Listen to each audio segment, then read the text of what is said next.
Welcome to the Righteous Kitchen. I made some delicious sweet potato scones, and now I'm going to put together a tutorial so you can make them too.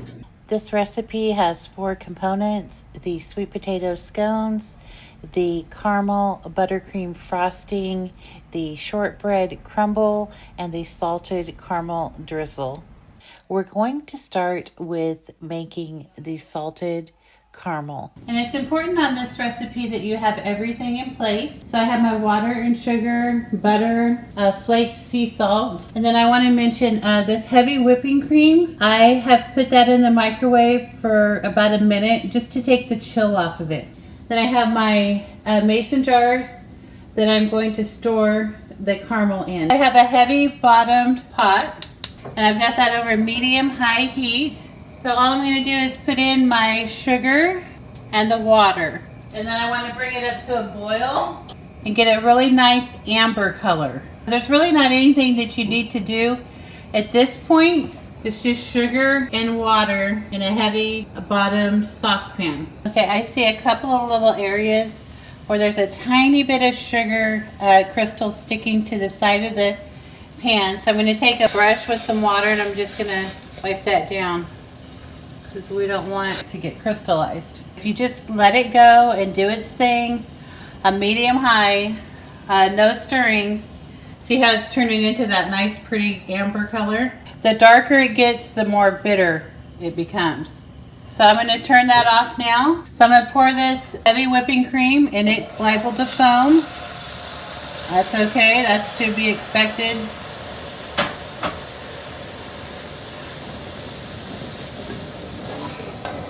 Get that off of the burner. Now you can get in here and just stir it together and then get that butter in there. Get that butter and don't let it splash on you. Very hot. You can bring it back to the heat now. Just whisk it till we get all that butter incorporated. My tip on this is warming the cream makes it easier to get this mixed up. If you put cold cream in here, it's a shock to the very hot sugar mixture, and then you're going to get lumps. So that helped everything to come together. But just make sure you take it off the heat. The burner was still a little hot. And maybe if you're not used to that foam, you could even use a bigger pan, because that could be intimidating. This sugar gets very hot. It can burn you. So if you're not used to it foaming up, I would say get it. And this is a double recipe, so if you're going to do a double recipe, you might want to use a full-sized Dutch oven. Right, so this is all mixed up. I want to carefully pour it into these 2 containers.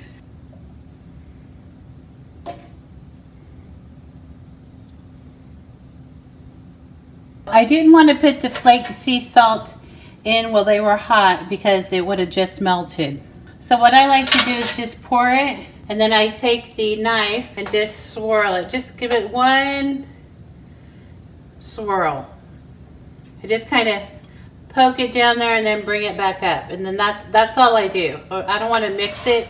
I like the little flakes of salt in there. My daughter taught me how to make this. Isn't it great when you can learn from your adult children? But she taught me how to make this caramel sauce, and then I really liked the addition of the flaked sea salt. It just makes it a little more gourmet. So we've been making this for probably 7 years, maybe longer, and I don't think I've ever really bought any caramel sauce since then.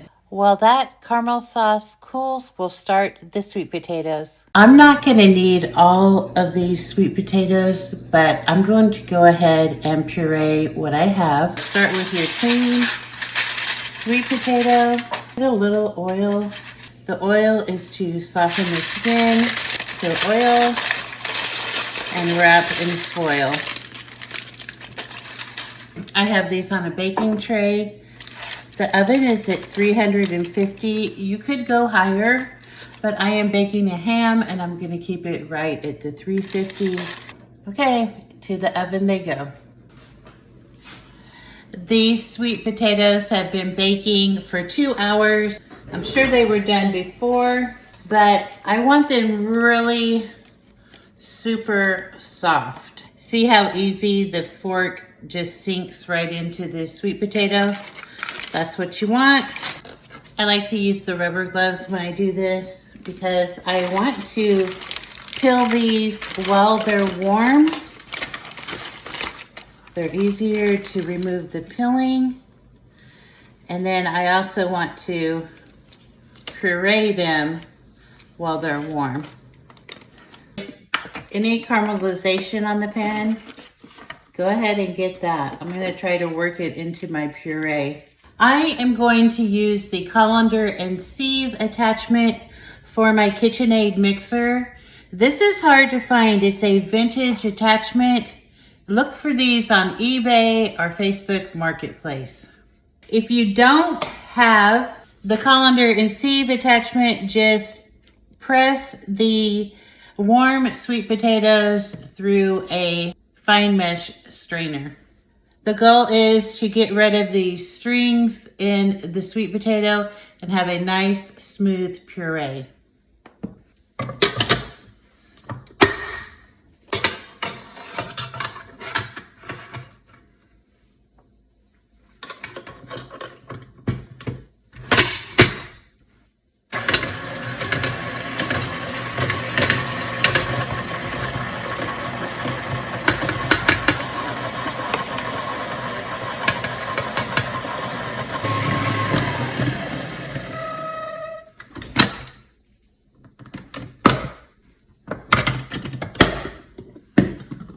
Once it's done, I like to clean up the paddle, and then I just scrape the sides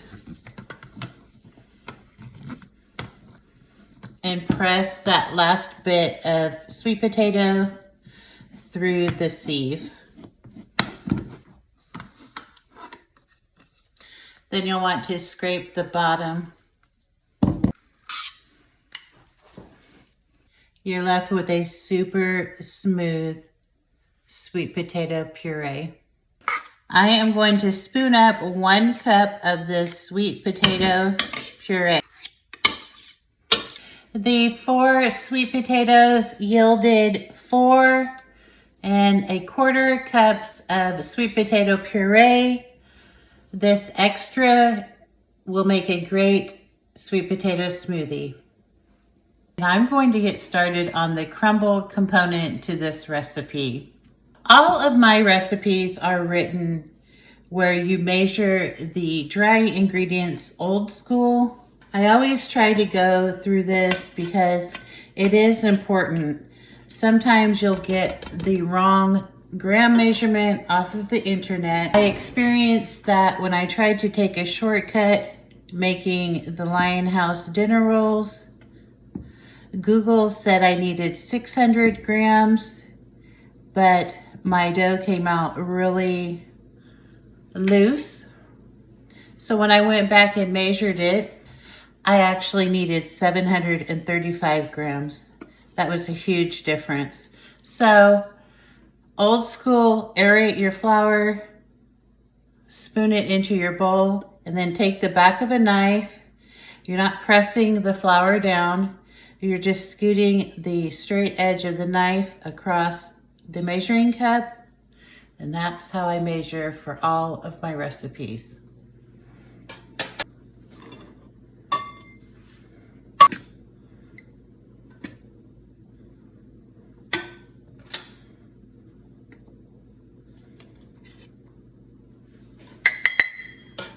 To the large mixing bowl, we have the flour, salt, and sugar. I'm going to whisk to combine the dry ingredients.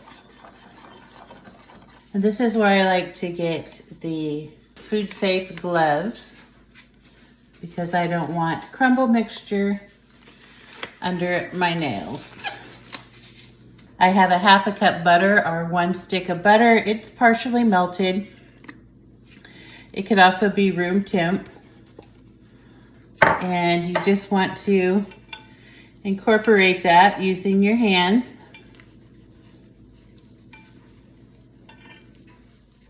And you can see it already turning into crumbles. Give it a little stir with your hands and then the crumbles will kind of get bigger. We don't want these huge. So there's the crumbles. I'm just going to dump them onto a 9 by 13 baking tray lined with parchment. Now if you want bigger crumbles, just press it in your hand and then break it off. You can kind of control how big the crumbles are that way. This is going into a preheated 350-degree oven. Every 5 minutes, I'm going to flip this with a spatula. These crumbles have been baking for 5 minutes, and I'm just going to take the spatula and give them a flip.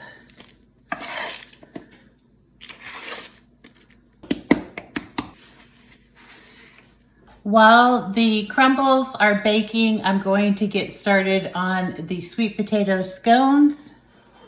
I'm going to need flour. So again, we're measuring old school.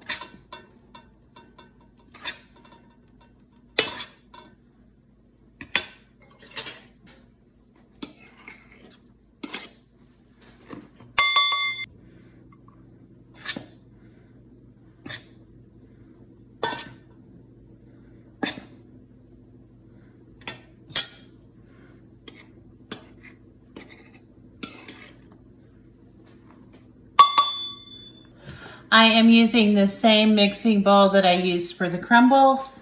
I got the flour. I'm adding sugar, baking powder, baking soda, salt, and spices. I have cinnamon, ginger, cardamom, and allspice. Whisk the dry ingredients. Going to set this aside because the crumbles need to be flipped. These crumbles have been baking for 10 minutes and I'm just going to give them a quick flip. You can kind of break them up and back to the oven. Just keep an eye on them. You don't really want them to brown. Gloves again. And I'm also going to tear off a piece of parchment paper that'll fit a 9 by 13 tray. The dry ingredients are whisked. Now I have cold butter that's been chopped. Using my hands, I am just going to press the butter into the flour, just like if you're making a pie dough. This time I'm not looking for any chunks of butter. I want it well incorporated into the flour.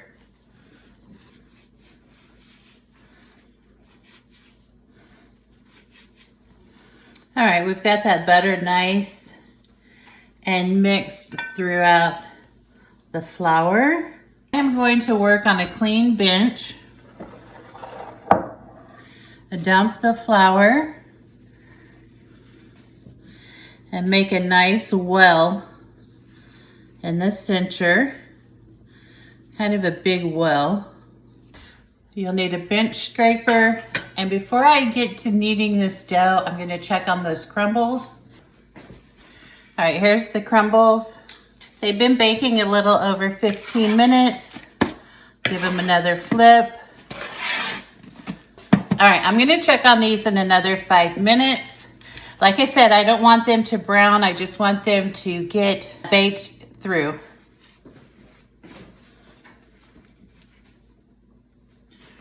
So that worked out nice. We have a nice well. All right, to a mixing bowl, I am going to add 1 egg.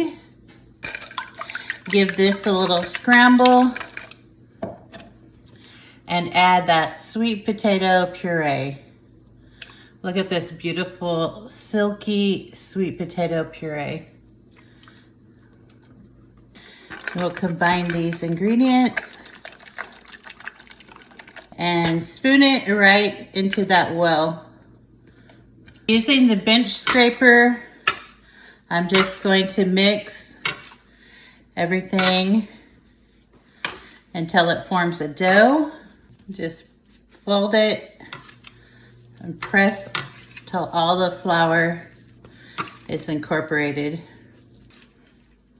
Okay, that looks great. You just want the flour together. The dough is sticky. Let me get this on the scraper, then I'll clean up my bench. The crumbles have been baking about 20 minutes and they're just starting to get brown, so they are done. Give them another flip, and then I'm going to set these over to the side so they could cool down. You could come in here and kind of break these up a little bit. I'll give you a close-up. Those are the crumbles. 20 minutes. They taste delicious. I have a large piece of parchment. I'm gonna put just a little bit on the bottom. That's where my dough is going to go. I don't want terribly much because it's gonna just stay right here on this parchment. That's where it's going to bake. I am going to flour my hands because I don't want them sticky. And the dough, I am just going to put it onto that parchment. Just use a knife. I'm going to dust this just so it's easy for me to work, and I have my fingers dusted. I'm just going to pat this into a circle. I'm looking for an 8-inch circle, and you want it even. If your hands start to get sticky, just rub them in that flour. Let's measure where we're at. So we want 8 inches. Oh, we're right at 8 inches. Look at that. Let's try to even it out as best as you can. That looks great. I have some flour off to the side, and I'm just going to sprinkle some on the knife. Now's a good time to kind of gather all the flour to one side and use that. I'm going to cut this like a pizza. And it's sticky. Remember, the dough's sticky. Then get that sticky dough off the knife. Flour it again. Give it another cut.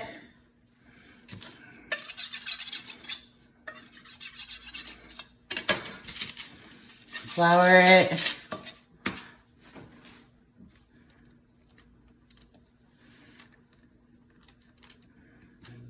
Last cut.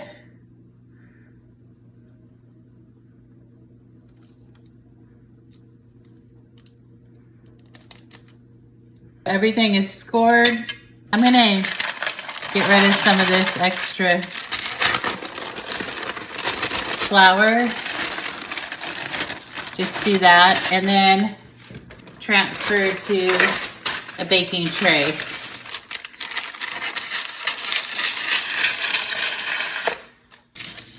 These are ready for the oven.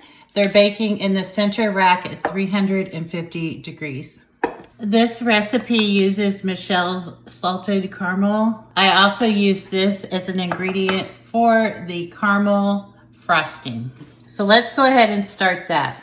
I have 2 tablespoons of softened butter in a small mixing bowl. And I'm going to add the caramel, but I want it to be able to come out of my measuring spoon. You could really eyeball this. It's 4 tablespoons, or I guess you could say a 1/4 cup, but let's just go with the 4 tablespoons. I'll use this spoon to mix.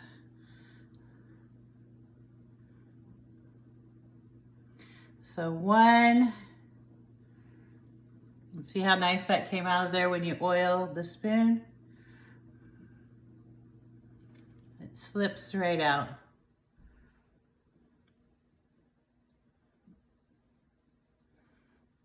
and 4.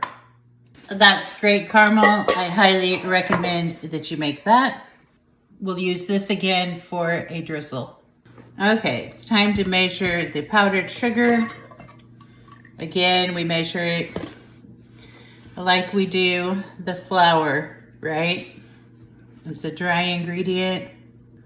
We overfill. Then we use the back of the knife. And there's 1 properly measured cup of powdered sugar. Mix the butter and caramel. And mix in the powdered sugar. I'm going to use a stronger spoon. Just like that, you've made a caramel buttercream frosting, and it's delicious. I'm going to cover this and set it off to the side. All right, these have baked for 45 minutes. Nice browned bottom on these scones. I am going to let these cool. You can go ahead and cut these using a serrated knife right on those score marks that you made. These are super hot. Look at that.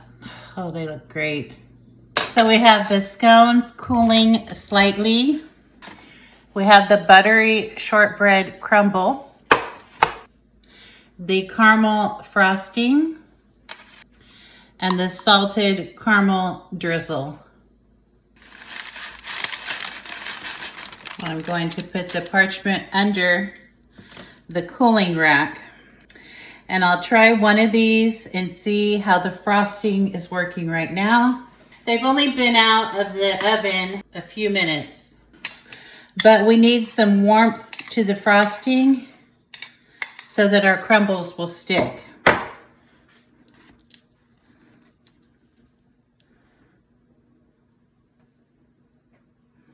You want to frost these generously.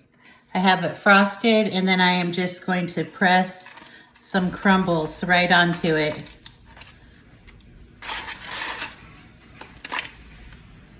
So let's do that again. Be careful not to tear the scone. So it's frosted, and then press on the crumbles.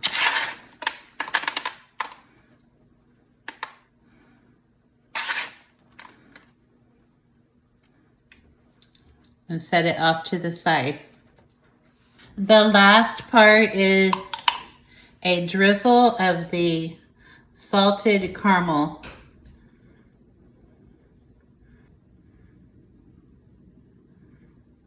That's going to hold all the crumbles in place.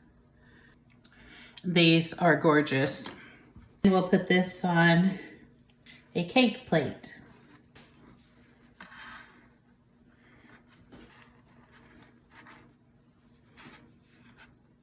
Here they are. Perfectly delicious sweet potato crumble scones. Wow. All right, let's taste this beautiful sweet potato crumble scone.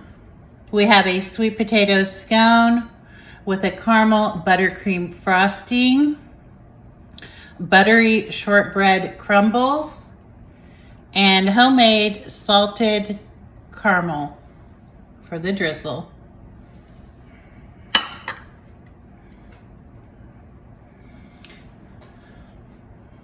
That's a pretty good sized scone. Look at that.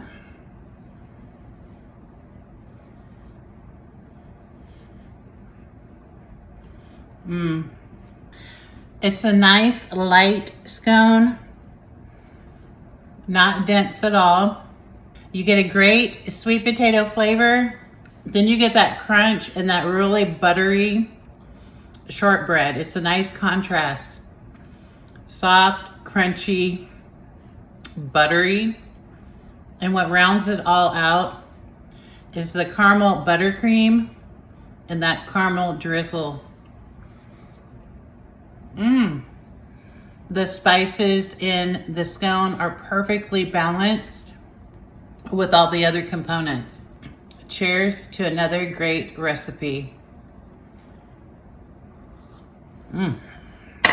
Please follow The Righteous Kitchen at blogspot.com and across social media.